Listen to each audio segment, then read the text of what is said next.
well, I've been in Nashville a couple years now, and just really trying to develop as much infrastructure with friends and relationships and so forth. And just recently I did a few shows with Jewel, singer-songwriter, and am working on a project with my friend Damian Allensworth, who's from Oklahoma, singer-songwriter, and I'm producing and recording some tracks for his new record. And kind of a little bit of everything, writing with different people, trying to develop that side of myself, which actually I shouldn't say develop. I've always written, but in Nashville, it's a very open environment to co-writing with people. The new Alison Krauss Robert Plant record, Raising Sand, I think is pretty incredible.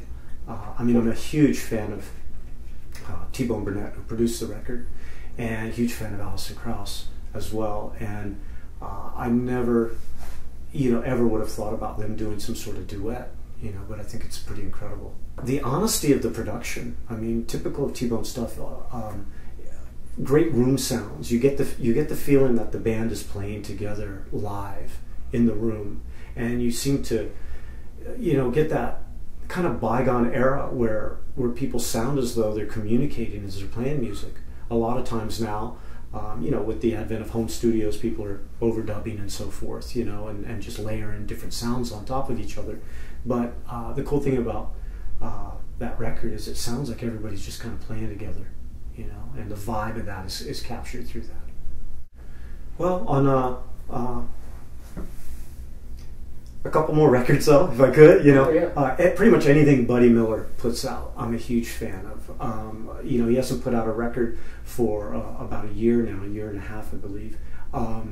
But his records are absolutely timeless, so it doesn't matter if you bought the record when it first came out 10 years ago or if you bought it 20 years from now, it'll sound like it was just made, He's a huge influence on me, again, from the perspective of just being an incredibly organic, real, honest, extremely musical cat. From his productions, again, to his songwriting, to his singing, and his incredible textural guitar playing. Just an icon. Somebody said Buddy Miller is music with feet, and I believe that. The people that I love and I'm inspired to listen to, current artists or guys like from the guitar side, from Buddy Miller to Bill Frisell to Mark Goldenberg, who plays with Jackson Browne.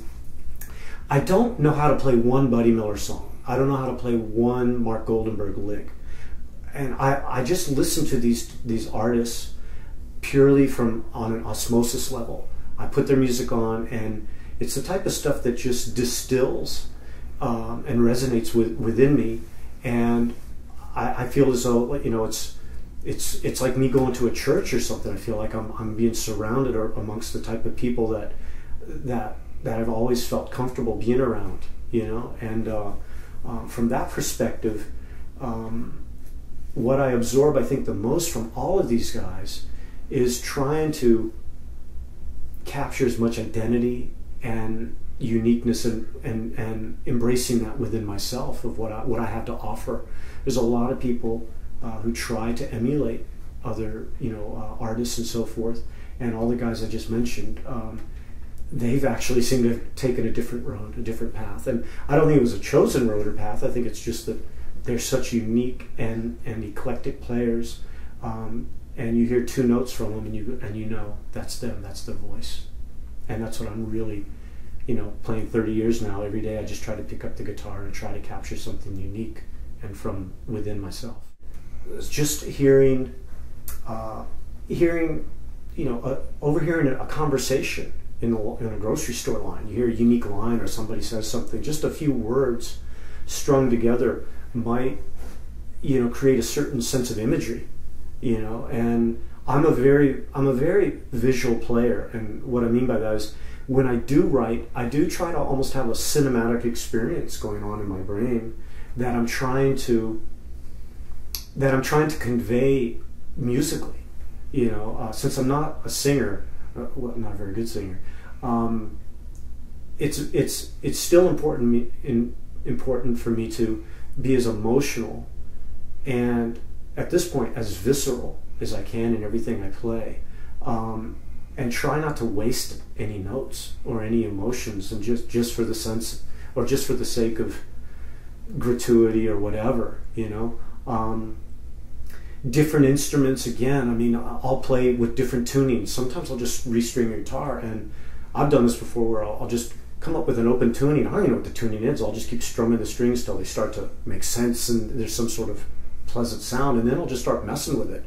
And the problem with that is if you don't remember the tuning, trying to recapture that moment. But now with computers, right, I set up my little MacBook Pro and set up iMovie, and I'll actually record myself if I come across something, and that's a good little tip actually, to set that up. And if I do stuff with open tuning where the fingerings are unusual, you don't really know, you know, you just kind of randomly hit stuff, and if I come up with something, I'll tape it very quickly, you know, which, you know, happens actually pretty frequently, because I don't really pick up a guitar and ever just start playing a bunch of scales. I'm horrible at that. You know, I can't do, you know, rodeo, ring of fire guitar picking, you know, that's not my thing. And so I do try to pick up and try to play something that has some sort of you know, continuity, some sort of flow. In general, Telecasters. I pretty much grew up, you know, playing a Telecaster when I started in 76 or 77, and I grew up in Virginia, which was actually like Telecaster country outside of Washington D.C. You know, Roy Buchanan, Danny Gatton, you know.